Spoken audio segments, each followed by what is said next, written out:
ನಮಸ್ಕಾರ. ನಮಗೆಲ್ಲ ಗೊತ್ತಿದೆ, ಮೋದಿಯವರು ಪಾಕಿಸ್ತಾನದ ವಿಚಾರ ಅಂತ ಬಂದಾಗ ಹೂಂಕರಿಸ್ತಾರೆ, ಬಹಳ ಧೈರ್ಯವಾಗಿ ಮಾತಾಡ್ತಾರೆ. ಮೋದಿಯವರು ಅಷ್ಟೇ ಅಲ್ಲ, BJP ಯಾವುದೇ ನಾಯಕರನ್ನು ನೀವು ತಗೊಳ್ಳಿ, ಅವರು ಪಾಕಿಸ್ತಾನ ಅನ್ನೋ ವಿಚಾರ ಬಂದಾಗ ಹಾಯ್ದು ಬೀಳ್ತಾರೆ. ಆದರೆ ಅದೇ ಚೀನಾ ಅನ್ನೋ ವಿಚಾರ ಬಂದಾಗ ತುಟಿಯನ್ನು ಬಿಚ್ಚೋದೇ ಇಲ್ಲ.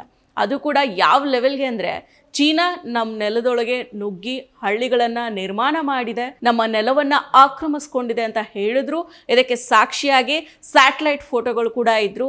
ಆ ಕಡೆಯ ನಾರ್ತ್ ಈಸ್ಟ್ BJPಯ MPನೇ ಚೀನಾ ನಮ್ಮ ನೆಲವನ್ನು ಆಕ್ರಮಣ ಮಾಡಿಕೊಂಡಿದೆ ಅಂತ ಹೇಳಿದ್ರು ಕೂಡ ಮೋದಿಯವರು ಚೀನಾ ವಿಚಾರದಲ್ಲಿ ತುಟಿಕ್ ಪಿಟಿಕ್ ಅಂತ ಹೇಳೋದಿಲ್ಲ. ಇವ್ರಿಗೆ ಯಾರಿಗೂ ಚೀನಾದ ಬಗ್ಗೆ ಮಾತನಾಡೋ ಧೈರ್ಯನೇ ಇಲ್ಲ. ಭಾರತದ ವಿಶ್ವಗುರು ಅಂತ ಪಬ್ಲಿಸಿಟಿಯಲ್ಲಿ ಹೇಳ್ಕೊತಾರೆ. ಆದರೆ ಚೀನಾ ಈ ವಿಶ್ವಗುರುವಿಗೆ ಡೋಂಟ್ ಕೇರ್ ಅಂತ ಅನ್ನುವಂತೆ ಭಾರತದ ನೆಲದೊಳಗೆ ಬಂತು, ಇದೀಗ ನುಗ್ಗಿಬಿಟ್ಟಿದೆ.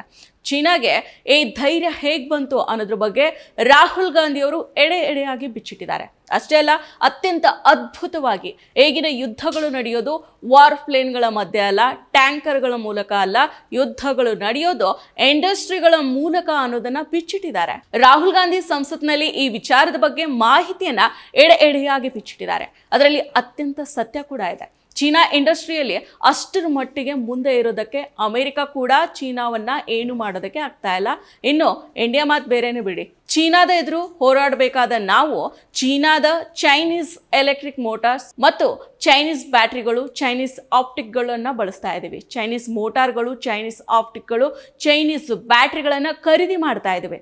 ಇದು ಸಮರ್ಥನೀಯವಾದ ನಡೆಯಲ್ಲ ಅಂತ ರಾಹುಲ್ ಗಾಂಧಿಯವರು ಸತ್ಯವನ್ನ ಹೇಳಿದ್ದಾರೆ. ರಾಹುಲ್ ಗಾಂಧಿಯವರು ಏನು ಮಾತಾಡಿದ್ರೋ ಅದನ್ನೇ 2 ತಿಂಗಳ ಬಳಿಕ ಇದೀಗ ಮೋದಿ ಸರ್ಕಾರದ ಸಚಿವರು ಕೂಡ ಮಾತಾಡಿದ್ದಾರೆ. ಇಂಡಿಯಾ ಸ್ಟಾರ್ಟ್ಅಪ್ ಗೀಟಪ್ ಎಲ್ಲ ಬೊಗಳೆ ಆಗ್ಬಿಟ್ಟಿದೆ, ಬಿಟ್ರೆ ಇಂಡಿಯಾ ಏನು ಮಾಡಿಲ್ಲ.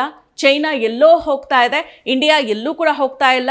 ಭಾರತ ಹಿಂದೆನೇ ಉಳಿತಾ ಇದೆಯಾ ಅಂತ ರಾಹುಲ್ ಗಾಂಧಿ ಹೇಳಿದ್ದ ಮಾತನ್ನೇ ಈಗ ಮೋದಿ ಸರ್ಕಾರದ ಸಚಿವರು ಕೂಡ ಮಾತಾಡ್ತಾ ಇದ್ದಾರೆ. ರಾಹುಲ್ ಗಾಂಧಿ ಹೆಸರು ಹೇಳ್ದೇನೆ ಸಂಪೂರ್ಣ ಅದೇ ಮಾತುಗಳನ್ನ ಇದೀಗ ರಿಪೀಟ್ ಮಾಡಿದ್ದಾರೆ. ಇದು ರಿಯಾಲಿಟಿ. ಇದನ್ನ ಭಾರತೀಯರಾದ ನಾವು ಅರ್ಥ ಮಾಡ್ಕೋಬೇಕಾಗಿದೆ. ಏನ್ ಮಾತಾಡಿದ್ದಾರೆ ಆ ಸಂಪೂರ್ಣ ವಿಡಿಯೋ ಇಲ್ಲಿದೆ ನೋಡಿ. People think that wars are fought between armies and their weapons. But the fact of the matter is that wars are fought by industrial system. That China has an industrial system that is far stronger, far bigger than our industrial system.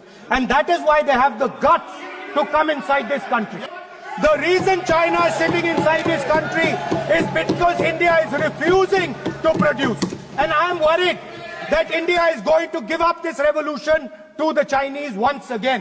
If and when we fight a war with China, we will be fighting with Chinese electric motors, Chinese batteries, Chinese optics, and we will be buying Chinese motors, Chinese optics, Chinese batteries.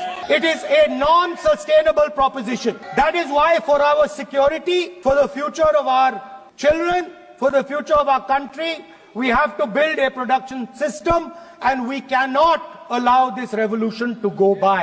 What are India's startups doing today?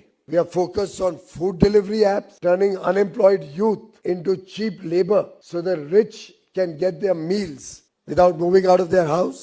And against that, what does a Chinese startup do? Work on developing electric mobility, battery technologies. And with that, they're today dominating the electric mobility ecosystem. We are very proud of what India has done. But are we the best in the world as yet? Not yet. Should we aspire to be? Or are we going to be happy being delivery boys and girls? Fancy ice cream and cookies. In fact, I know at least 3 or 4 billionaires whose children make on one brand or the other very fancy ice creams and cookies and run a very successful business, and I have no complaint against that. But is that the destiny of India? क्या भारत का भविष्य उससे संतुष्ट है? Healthy ice cream, zero gluten free, whatever, I don't know. Vegan, ये सब शब्द लगा के अच्छी पैकेजिंग करके हम स्टार्टअप बोलते हैं अपने आप को. ये स्टार्टअप नहीं है, ये एंटरप्रेन्योरशिप है, ये बिजनेस है. दूसरी तरफ सेमीकंडक्टर्स में ग्रोथ हो रही है, आर्टिफिशियल इंटेलिजेंस खुद की अपने देश की बन रही है लोगों की. They are investing heavily to become self reliant, building chips, AI models which will prepare the nation for the future.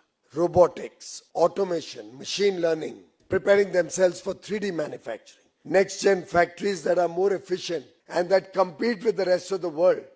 Bharat ने क्या करना है? आइसक्रीम बनानी है या चिप्स बनाने हैं। ಮತ್ತಷ್ಟು ವಿಶೇಷ ವಿಡಿಯೋಗಳನ್ನು ನೋಡಲು ಮತ್ತು ಹೊಸ ವಿಡಿಯೋಗಳ ಬಗ್ಗೆ ತಿಳಿಯಲು EDina.com ಯೂಟ್ಯೂಬ್ ಚಾನೆಲ್ ಸಬ್ಸ್ಕ್ರೈಬ್ ಮಾಡಿ ಮತ್ತು ಬೆಲ್ ಐಕಾನ್ ಕ್ಲಿಕ್ ಮಾಡಿ.